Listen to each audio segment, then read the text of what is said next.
Welcome to KGR logics. ఇప్పుడు మనము perfect and non perfect squares గురించి, స్క్వేర్ రూట్స్ గురించి తెలుసుకోబోతున్నాం.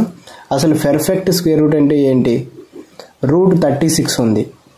సో ఇది 36ని మనము 6 స్క్వేర్గా రాసుకోవచ్చు. స్క్వేర్కి రూట్కి పోతుంది, 6 వస్తుంది. ఇది పర్ఫెక్ట్ స్క్వేర్ రూట్. మరి నాన్ పర్ఫెక్ట్ స్క్వేర్ రూట్ అంటే ఏంటి?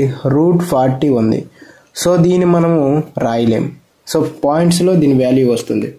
సో ఇలాంటి క్వశ్చన్స్ మనకి డైరెక్ట్గా అడిగేస్తుంటాడు గ్రూప్ డీలో కానీ, రైల్వే ఎన్టీపీసీలో కానీ. అలాంటప్పుడు చాలామంది క్వశ్చన్స్ అనేవి స్కిప్ చేస్తూ ఉంటారు. సరే, మరి ఇప్పుడు దీన్ని ఎలా సింప్లిఫై చేయొచ్చో చూద్దాం.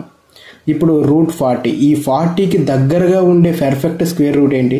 36. సో 36 యొక్క స్క్వేర్ రూట్ వాల్యూ ఎంత అవుతుంది? 6 అవుతుంది. కాబట్టి 6 వేసుకుంటాం. ప్లస్ నెక్స్ట్ ఈ 40కి 36కి మధ్య డిఫరెన్స్ ఎంత ఉంది? 4 ఉంది. సో ఇక్కడ 4 వేసుకోవాలి. ఈ 6ని డబల్ చేస్తే ఎంత వస్తుంది? 12 వస్తుంది. సో 12. సో దీని యొక్క ఆన్సర్ ఏమవుతుంది? 6. ఈ 4/12 వాల్యూ అనేది ఏమవుతుంది? 3.33 వస్తుంది అనమాట. సో టోటల్గా రూట్ 40 వాల్యూ ఈ విధంగా వస్తుంది. మనకి గ్రూప్ డీలో కానీ, ఎన్టీపీసీలో కానీ సింపుల్గా ఇలా అడిగేస్తుంటాడు అనమాట. Root 40 plus root 10 plus root 5 value ఎంత అని అడిగేస్తుంటాడు. సో ఇలా అడిగేటప్పుడు మనం ఇది స్కిప్ చేస్తూ ఉంటాం. సో ఇలా సింపుల్గా మనం సాల్వ్ చేయొచ్చు. ఇప్పుడు రూట్ 10 వాల్యూ ఎలా ఫైండ్ అవుట్ చేయాలో చూద్దాం. సో రూట్ 10కి దగ్గరగా ఉండేది ఏంటి? 9. రూట్ 9 అనేది దగ్గరగా ఉంటుంది. అర్థమవుతుందా? సో 9 యొక్క స్క్వేర్ రూట్ వాల్యూ ఎంత? 3.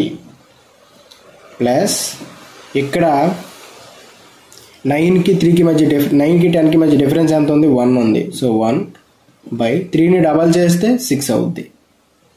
సో ఆన్సర్ ఏమొస్తుంది? 3.1/6 వాల్యూ 16 ఇలా వస్తుంది అనమాట. సో రూట్ 10 వాల్యూ అనేది 3.16 అవుతుంది అనమాట. సో ఈ విధంగా మనము perfect and non perfect squares గురించి ఈ వీడియోలో మనం తెలుసుకున్నాం అనమాట. ఇప్పుడు రూట్ 38 యొక్క వాల్యూ అనేది మీరు కనిపెట్టి కామెంట్ చేయండి. ఇలాంటి మరెన్నో ట్రిక్స్ కోసం మన ఛానల్ని తప్పకుండా సబ్స్క్రైబ్ చేసి ఫాలో చేయండి.